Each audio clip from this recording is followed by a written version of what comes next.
Welcome everyone to Working Through It Wednesday. We are here with Dr. Maura, and she is going to share with us a bit on resilience meditation, discussing self-care and how it's not selfish to take care of yourself.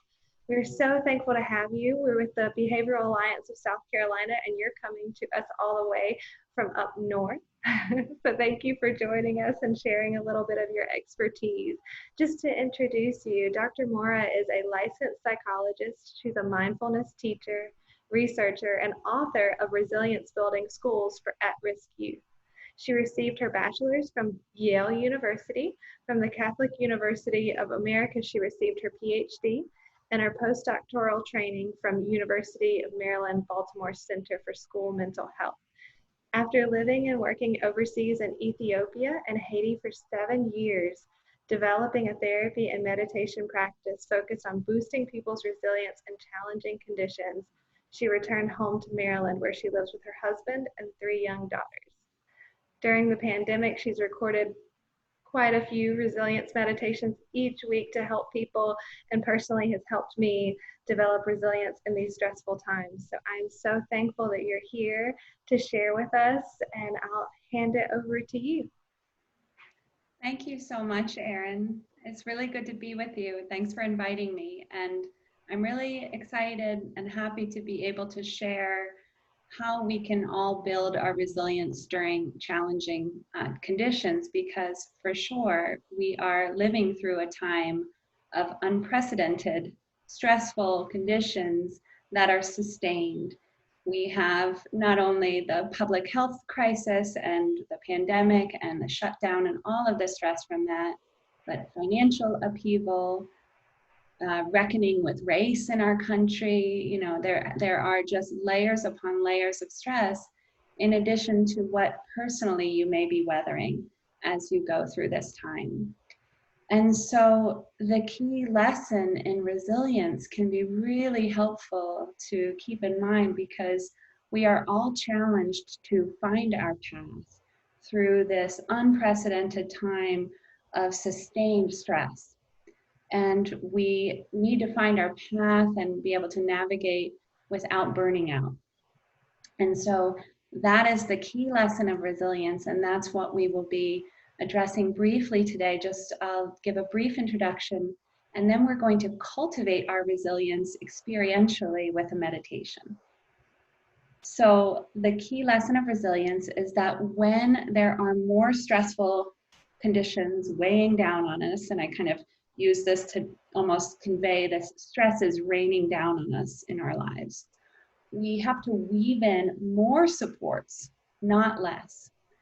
And that's really the idea behind self-care is not selfish, because in order to be able to sustain our capacity to survive and even thrive during stressful times, we have to build in our foundation. We have to weave in our own supports and our self-care so that we don't burn out under the weight of so much sustained stress.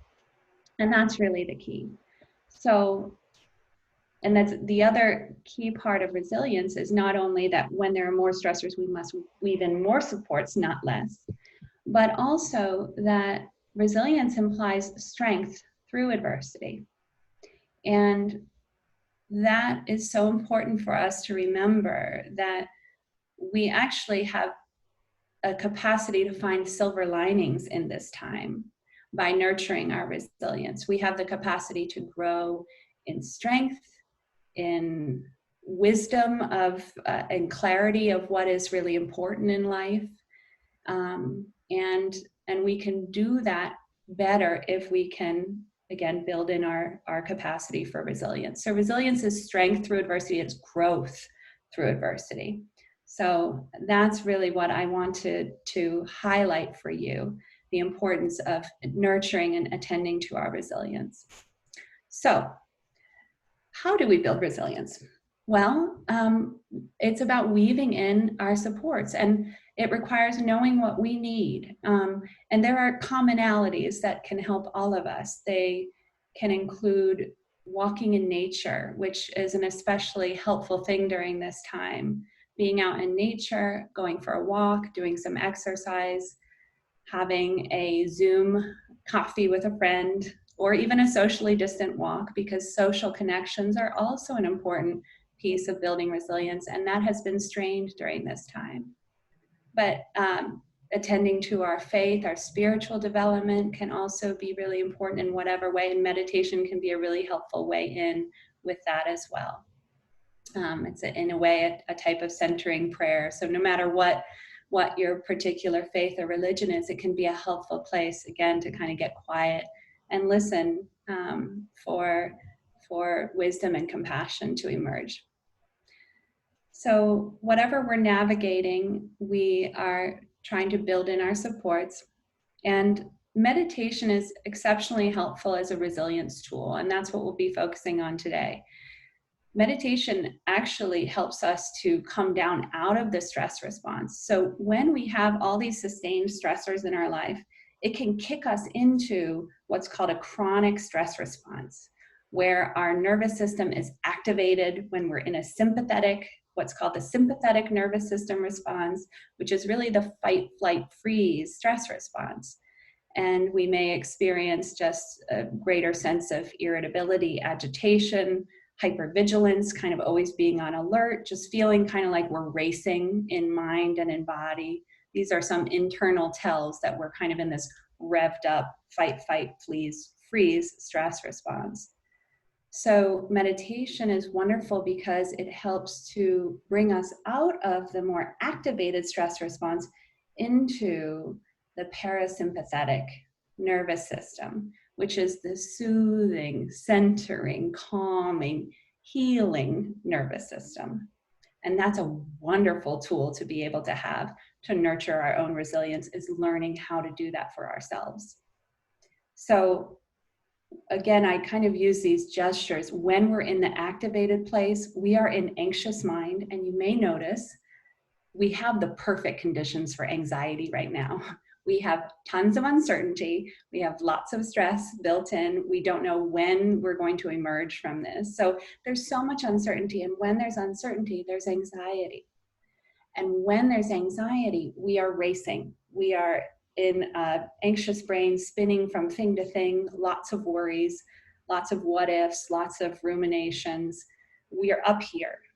And meditation teaches us to come down out of this spinning, anxious mind, bringing mind down into the breath, down into the body, where we can find that self-regulation. And we will do that together. So I'm just about done speaking about it, because what is really helpful is to be able to practice together.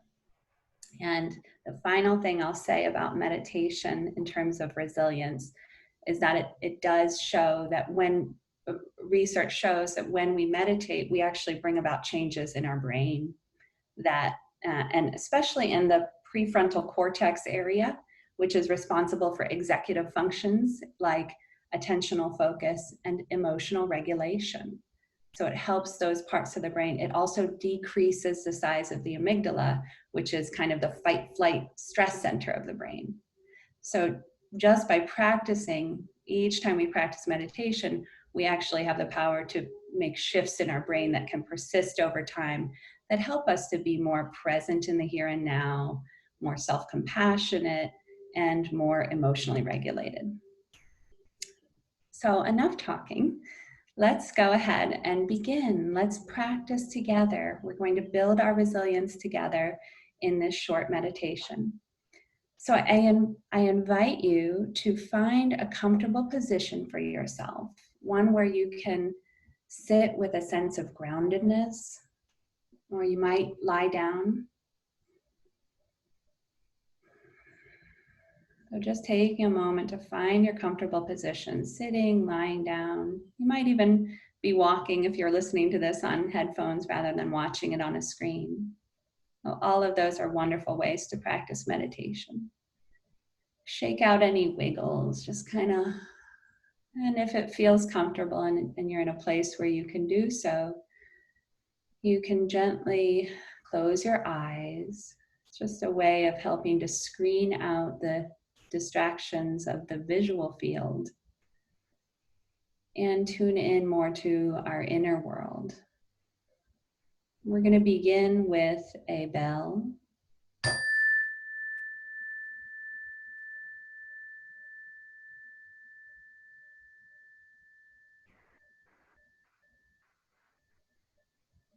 Letting your awareness follow the sound of the bell.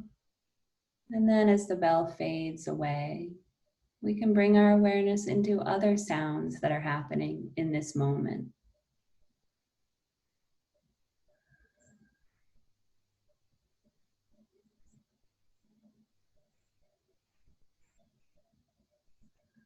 Maybe noticing sounds as far as your ear can hear.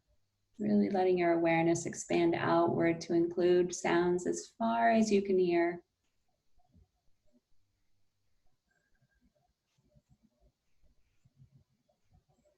And also giving ourselves the grace not to need to do anything about those sounds,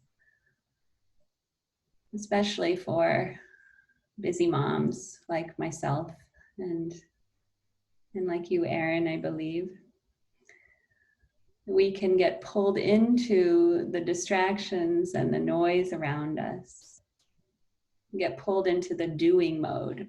And meditation is really about stepping out of doing into being.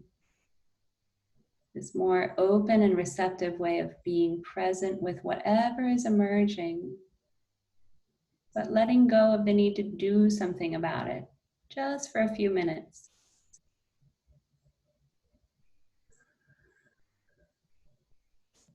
You might bring your awareness closer in to the sounds happening very close into you.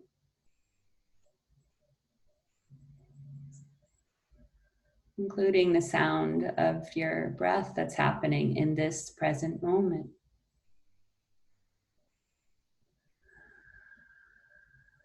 Letting your awareness collect and gather all the scattered bits of awareness. Especially when we're stressed, our awareness can feel very scattered. So just moment by moment, breath by breath, we're going to collect and gather our attention to bring our mind out of the busy thought space down into the body through the waves of this breath that's happening in this moment.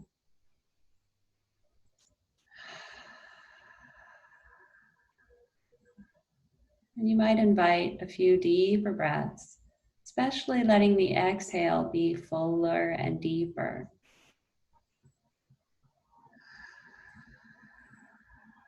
Just by letting the exhale be a little longer and deeper, that really helps to shift us out of that activated stress response, the fight flight, into the more soothing, calming, parasympathetic nervous system. Because the breath communicates to our brain and our body that all is okay in this moment. There's no crisis. We can let go. It's so healthy for us to practice doing this for ourselves. Again, to help us come down out of that chronic stress response just by paying attention to the waves of your breath.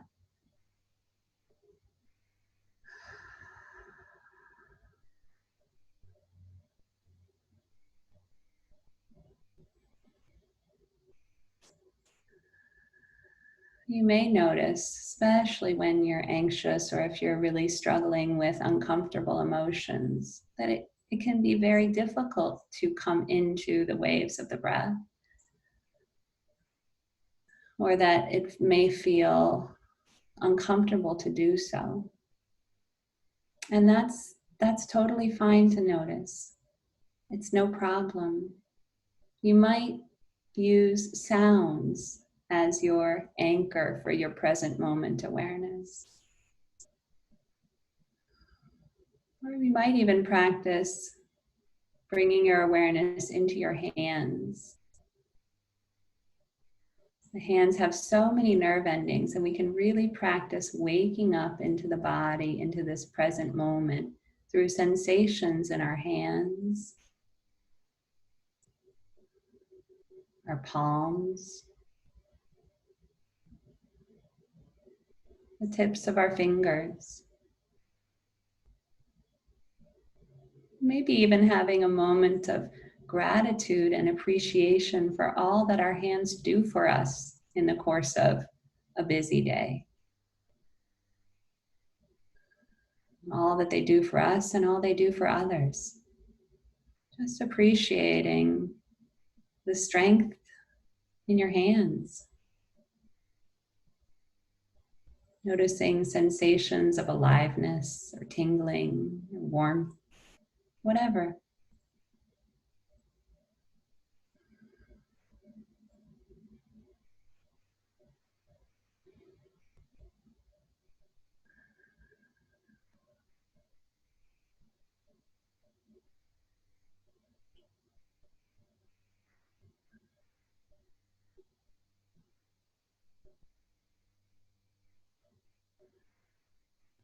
What we pay attention to is not so important as the paying attention itself. Dr. John Kabat-Zinn talked about that. He's a wonderful mindfulness teacher. He was one of the earliest to bring mindfulness into our common parlance in a very powerful way and to link it with health.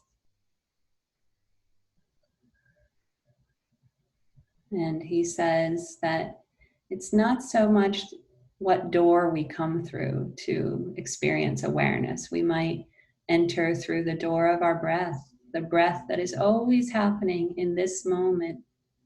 The breath is a wonderful present moment companion. It's been with us through our entire lives. Obviously, we've been breathing, but most times we don't pay attention to it. But at any moment, we can bring mind into awareness of breath and help to regulate our nervous system and bring our mind into our body, which is very healthy in lots of ways, mentally, emotionally, physically. So the breath is a powerful door, and it's always present for us. But we might also enter the door of present moment awareness through sounds.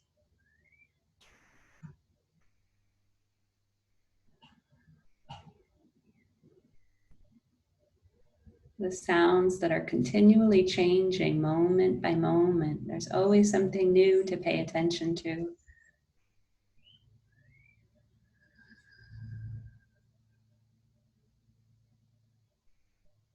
We might also practice entering the door of present moment awareness through waking up in our body. So we cultivated a bit of that awareness with awareness of our hands. And let's just take a moment to really attend to our self-care, releasing tension, using the breath as a tool to help us do this. Let's bring our awareness and our breath into our forehead. And on the exhale, inviting a release of tension in the forehead, the space around the eyes, your cheeks. Allowing the jaw to soften and let go just a little bit on the exhale.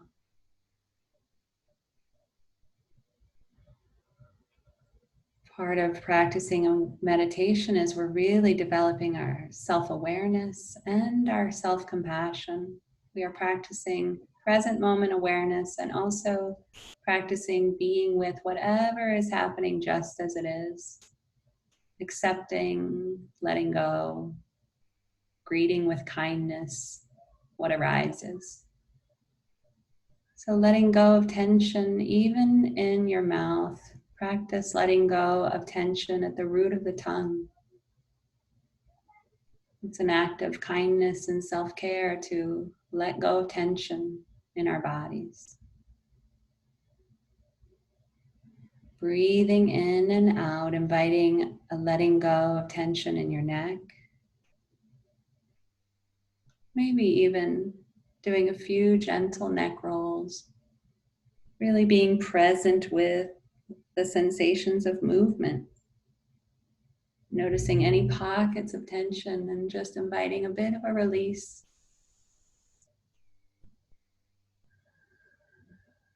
Breathing in and out, relaxing the shoulders down away from the ears, especially if we spend a lot of times at screens or hunched over. We can hold a lot of tension in our shoulders and our neck, so really relaxing, letting go just a little bit.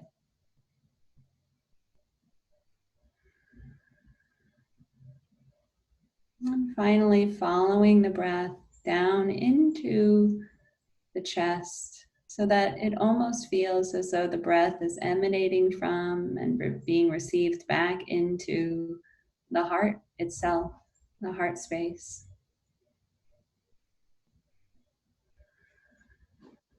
We can really practice being present with whatever emotions, whatever mood, whatever physical sensations are showing up here in the core of our body, in our heart space, and even in our belly.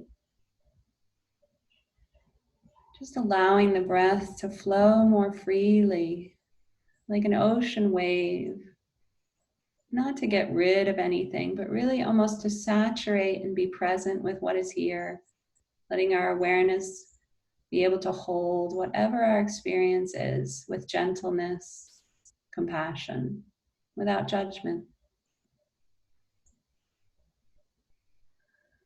And what might it feel like even just to let go a little bit of any burden or tightness in the heart?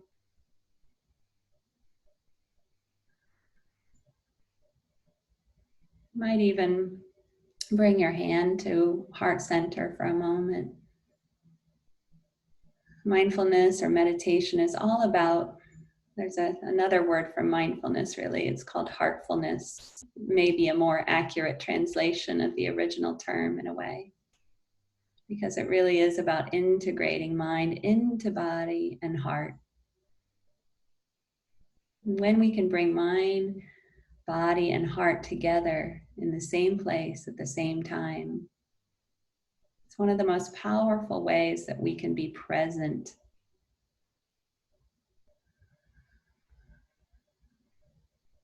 with whatever we're facing in the world, allowing us to be more present in our relationships and with ourselves and what we might need. Just placing your hand on your heart. There's a lot of neurons around the heart space, and just placing hand to heart, that warmth and gentle pressure also sends a signal to the brain and to the nervous system to relax out of fight flight into the more soothing, integrated response.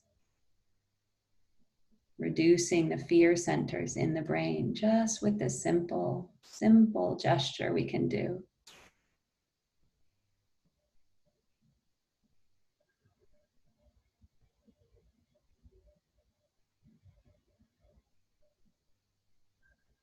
So as we bring this meditation to a close, no matter how many times your mind scooted off the present moment, we don't judge that either. It's really just the nature of the mind.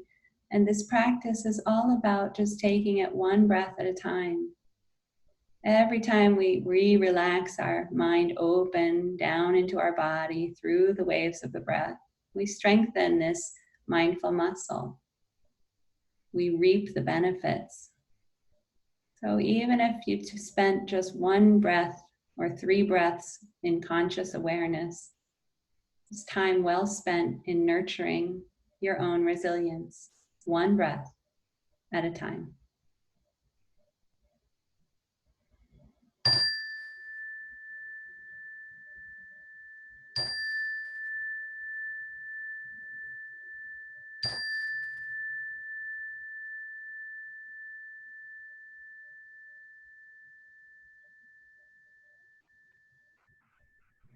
I'm a new person. Thank you.